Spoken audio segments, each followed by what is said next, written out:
Hey y'all, and welcome back to Denby's Teaching Tips.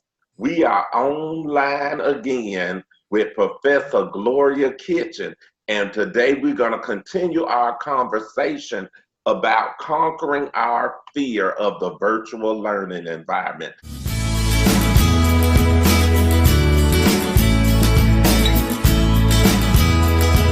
Last week we had a lot of good information. We talked about knowing your learning system, and then we talked about the components of an online lesson. And so today she is going to share some more with us. Hey, Gloria. Hey, Kyrie. Good. We so glad to have you.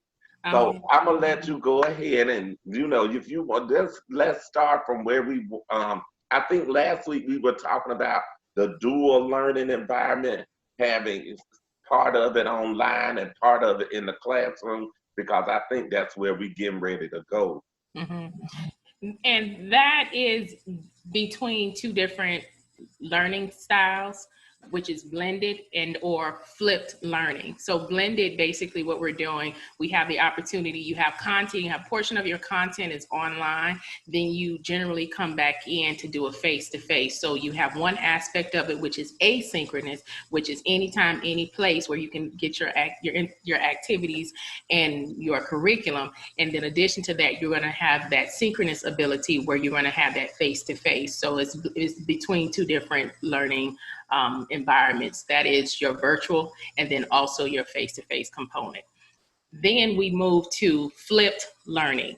And I'm under the impression of what I have been hearing from various educators and also what I am seeing online, as well as when I'm researching and looking through like articles within higher education and also within education in itself, they have a component, it's called flipped learning. Okay, flipping your classroom in a sense. So when you're flipping your classroom, you have two things that are happening. One is that majority of your content is online. So, and then after that, your students, when you come in, you're focusing on the facilitation, you're actually doing the work. So you're not having to go over, this is what we're going to do and going over your content in depth. When you come in, the students, everybody is ready to work. So we're at that practical application phase and we're doing a heavy sense of engagement. And so that creates a balance, and that also allows students to work on, when they're working on the content from the flipped aspect of it, meaning that the content is online, that creates a synergy of independent learning. So when they come into the classroom for that time frame right there, the teacher is serving as a facilitator, they're also serving as the coach. Now they have also have worked on the independent portion. Now, when they come in, you have the option to do the collaborative learning aspect, but everyone has the opportunity to take part in that. So with flip learning, are you saying like they're still even when they come in, they're still working on that online content? The content is basically yes, they're working on the content. They're working on the content from a face-to-face component now. So you're taking the information that you have learned online independently, right? Now we're going to put that into motion. We're actually going to. So an example of that would be, for example, I really love the video that you have, I Am the Best Student. Okay, so what would that look like if we wanted to flip that? So of course, you being Mr. Denby, you would have your virtual platform, which would be most likely Google Classrooms, and you would have, your instruction. You'll have, this is what we're going to do. We're going to go ahead and you're going to view I Am the Best. Okay, you're going to ask them to, while they're reviewing I am the best, I am the best. And you have a lot of affirmations going on. I love that so much. I am the best. I love myself. I love my teacher. So you're going to ask them, the instructions are to listen to the words. Here, and also you're listening to the music, so you can ask them questions like, how do you feel when you listen to this song? What are words that come to mind? What are the adjectives that come to mind that speak out to you? So you might want to have them to jot down five of the words that, okay, I am the best, okay, best, love myself, I'm happy. They have descriptive words that they're going to jot down. So when they come in to the classroom, because they've already viewed it. You've given them the instruction. That's first and foremost. You've given them what they're going to be doing. Okay, so they're going to write down words, and then you can also ask them to write down some affirmations for themselves and or sentences. That's one. Okay, that's virtual. Now, when we come together and we come to Mr. Demi's classroom, now they've already listened to the video. They've already have their descriptive words, and they already have their sentences, their affirmations as well. Everyone has that because you've already set the standard.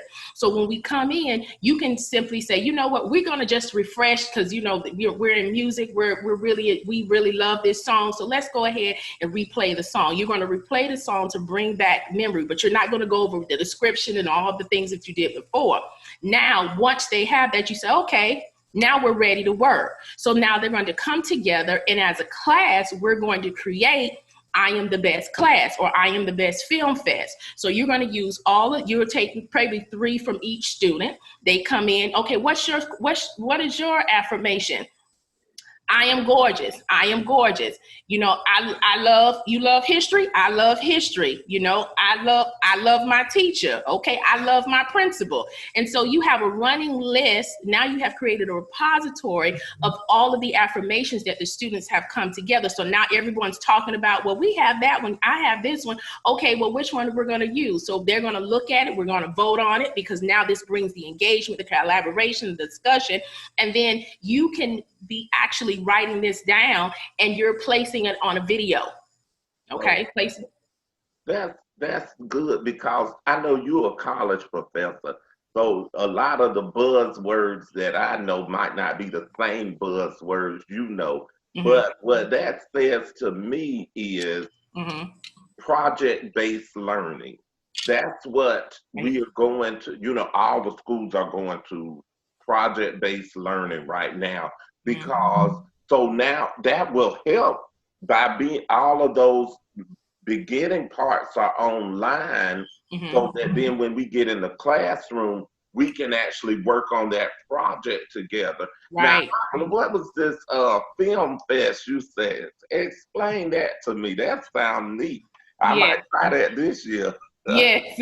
So the film says, I sent it to you. I sent it to you for the mindfulness, on the mindfulness curriculum. So the Films Fest, for example, if we left off before, the students have voted on the affirmations they want to use. So for them to feel a part of, in which everybody is a part of it as well. So you're going to create, as the instructor, as the teacher, you're going to, as Mr. Demby, okay, you're going to create the Film Fest, and you can ask them, okay, well, what type of music do we want to use? You know, and so they have a sense of, you know, being engaged and feeling that their input is important, because it is as well. So they may want to add, well, we want to add a picture, you know, so you can go ahead and you can ask them, well, if they're able to utilize, you know, their phone, or if they're also able to utilize their tablets or their iPads, well, send me pictures of which pictures you would like to use, or you can actually display pictures that you say, you know, I think this is a nice picture to use.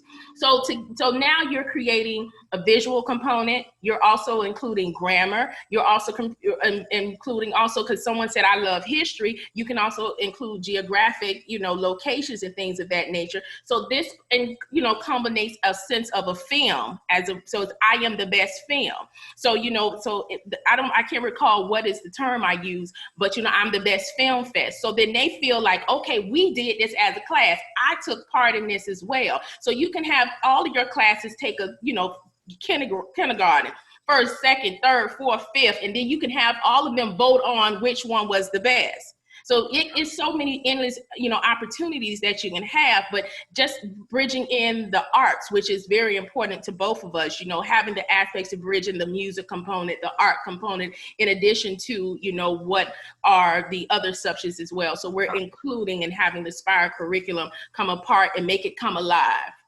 You know, I could even see a group of 5 or 6 students putting their own movie together. Yes. And we just sitting, you know, that last week of the lesson, we're just sitting watching the different movies. You know how you would when you go to a real film festival. Yes. And watch the independent. I could see that all coming together, like Girl, I'm gonna have to do it for you this week, and I'm in this school year, and Yes, I'll send you some examples of it. I like it. yes. There we Denby's go, man. Film Fest.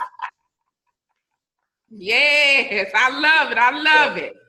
That's all right, Mr. Denby's class International Film Fest. Yes.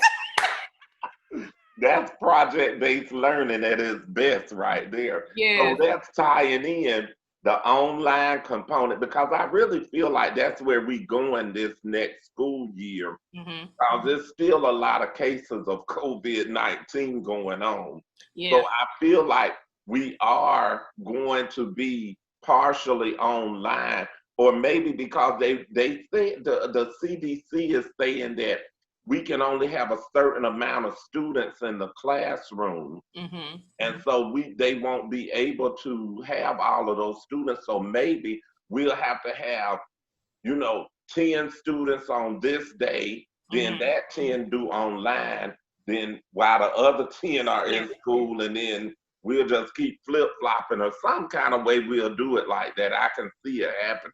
Yes. So, that's a good idea, this flip learning, or what was the other one you said? Blended. Blended learning. I like that.